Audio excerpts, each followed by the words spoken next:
Au cœur de Beyrouth, les immeubles, en ruine, témoignent encore de la violence de l'explosion. Des milliers de propriétaires libanais ont tout perdu, comme Bassam Basila. Sa maison s'écroule, mais certains investisseurs y voient déjà un intérêt financier. Le propriétaire d'une tour voisine a déjà acheté l'étage du dessous et cherche à me faire vendre ma maison pour qu'il la démolisse, afin de construire de très hautes tours. Des quartiers quasi entiers à reconstruire, de quoi faire fructifier les affaires de ceux qu'on appelle les requins de l'immobilier.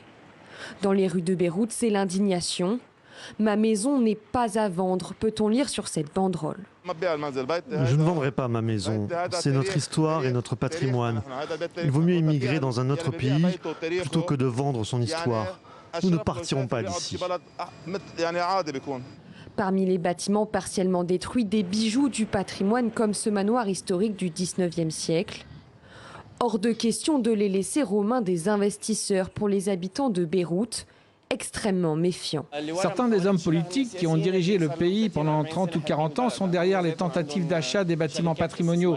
Ils ont leur propre société d'investissement, des sociétés fantômes.